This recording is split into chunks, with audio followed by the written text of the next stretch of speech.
Hello, welcome back to a Spiritual Ascension, my own personal 5-year journey from telling my entire story of how I went through my ascension and everything from start to end. So when I left off, um, I had just moved from my New York apartment and moved in with a family member. Um, I'm calling that person Stacy for this video. You'll probably figure out who this person is, but I have chosen to not acknowledge that person as far as their relationship because it ended up being a very toxic relationship. But it was meant to be, as you'll see, understand later on. The divine places you where you need to go, even if it is a toxic environment so that you can work through that, whatever it is. And again, this journey is all about you understanding your own self-worth and working through that. Okay. So staying with so this is now, I'm gonna say around June of 2020.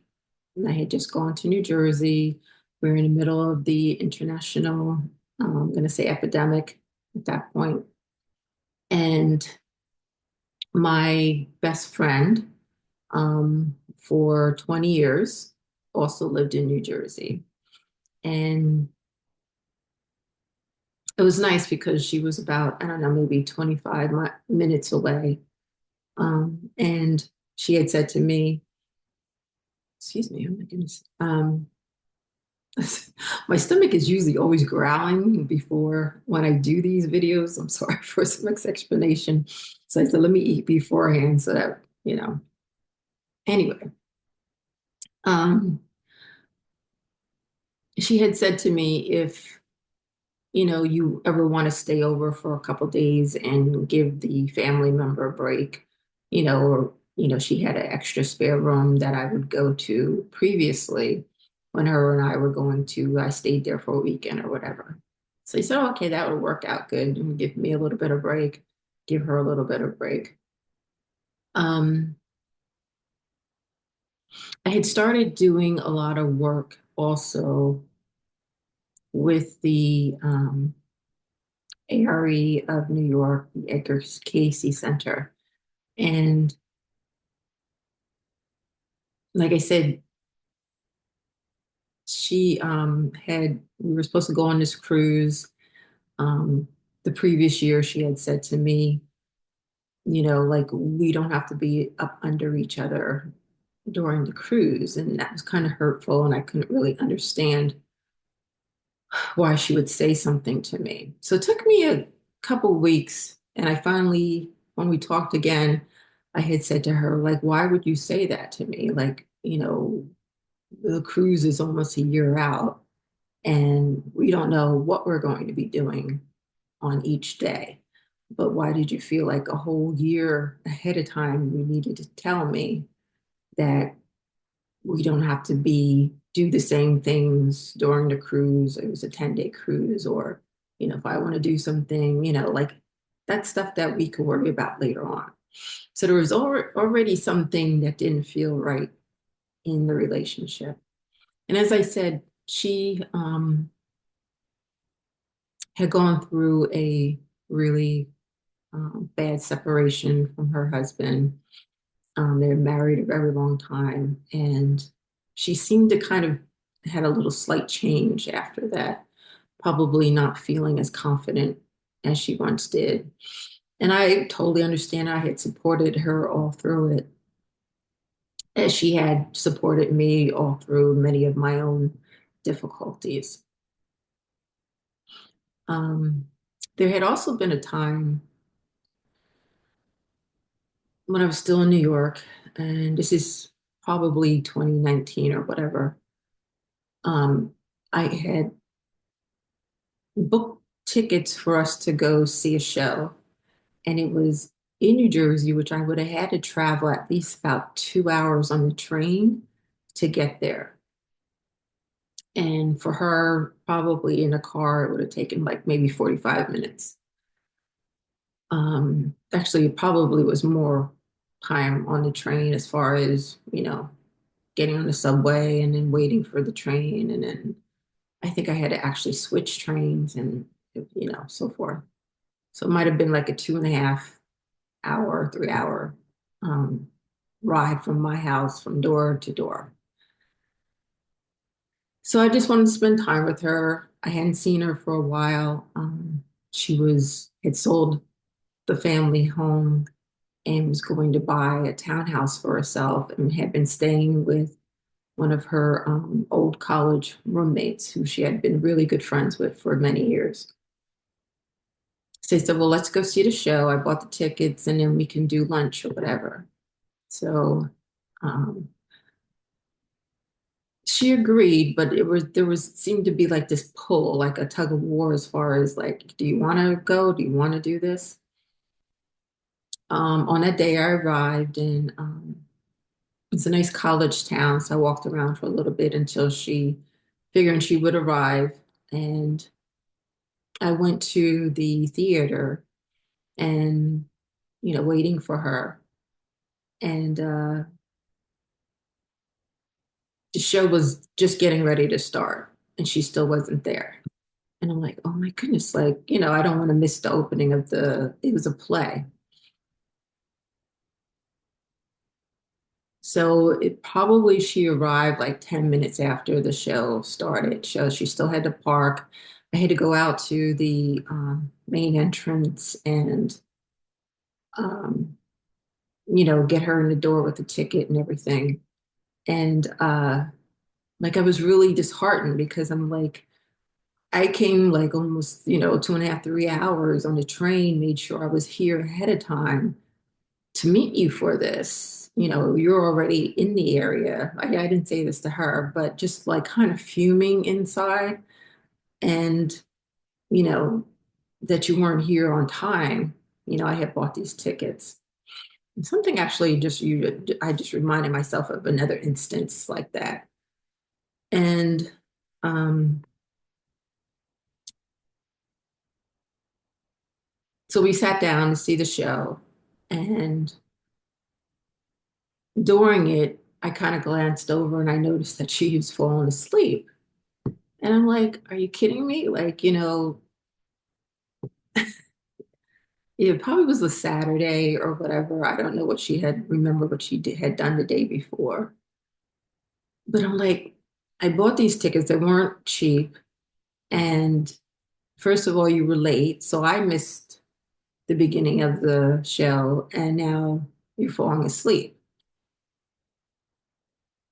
So afterwards, we decided to go to this like pub tavern place, which was really nice. And she said she would pay.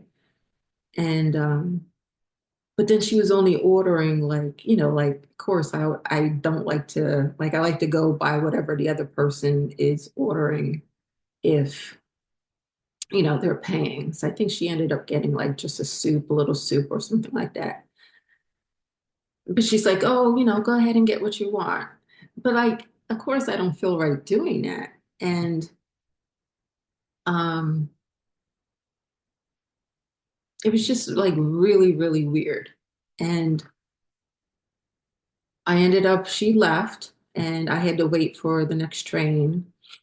And, it took me, almost 3 hours to get home and just really disappointed in this was my best friend I had had for so long. And I had noticed like over the past year, like little things happening.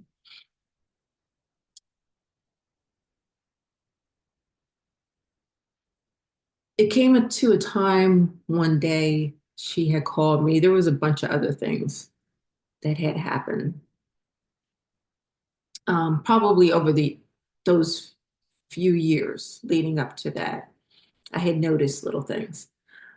And one day she called me early in the morning. And she was, like a really big gossiper. And of course, at the time, like, I want the gossip also. And she said that something had happened to someone she knew, like a really bad kind of situation. It was kind of like a criminal situation. And she's like, oh my God, can you believe this happened? And I'm like, really? Oh my goodness. Like, well, oh, actually, she was texting me. She didn't call me. I'm sorry. She was texting me this. So I was asking, it had happened to someone that we knew's husband. So I was asking her, um, did the friend know beforehand that her husband was getting charged?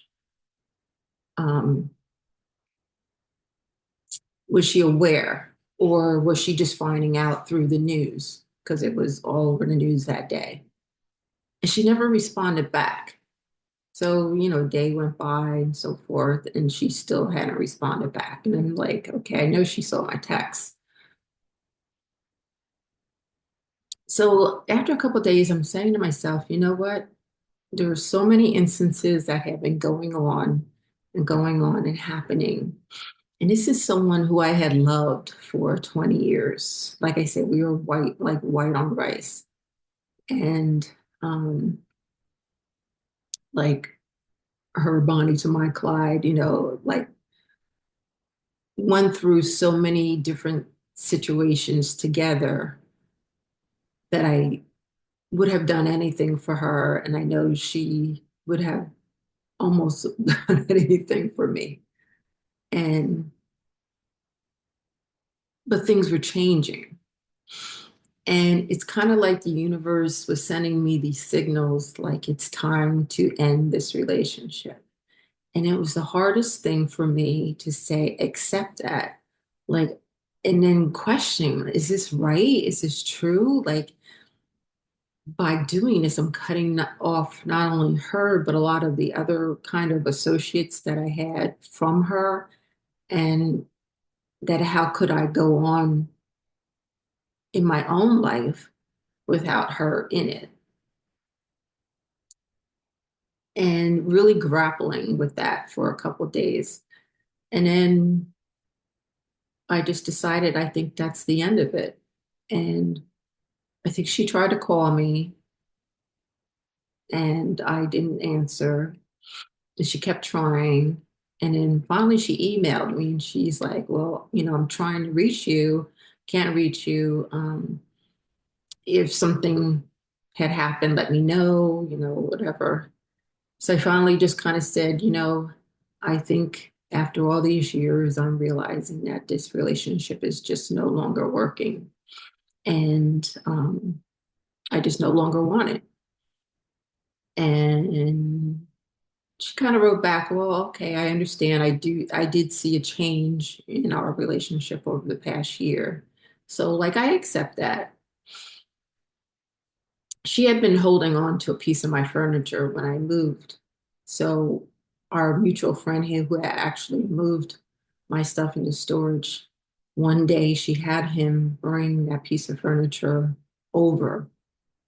And since we were kind of cutting ties, and he also brought over with him two shopping bags of things that I had given her over the years as little gifts.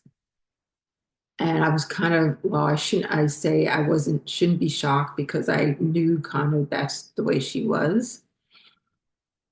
But did it hurt? Yeah, it hurt because it's kind of like someone had already stabbed me many times, but now was kind of putting in the knife and kind of turning it also.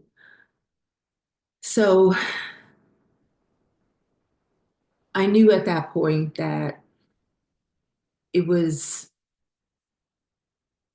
the correct choice to end that relationship because she was actually telling me, confirming with me of who she really was. And I was changing also. My life was becoming much more spiritual than it was. And I was going through this change of now, I don't even know.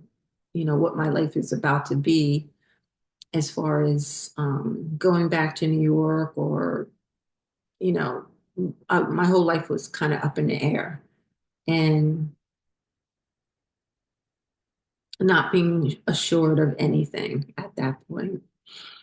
So, all of this to kind of say to you that there's going to be relationships that you're going to have to really assess,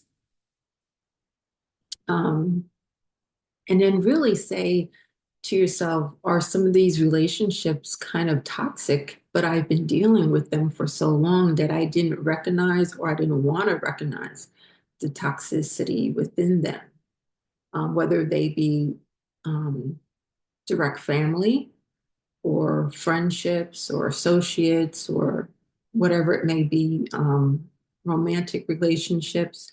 And I think sometimes we have blinders on and we only want to see what's good within those people and not the things that we've been seeing about them, but we don't want to recognize it. We don't want to, you know, take off those blinders. So you're going to give up a lot of relationships, if not all of the relationships from your previous life. My all of my relationships are gone. So now I get a chance to choose new ones. Okay. Gonna leave it there for this segment. We're still kind of in 2020, I think. And I'll see you next time, okay?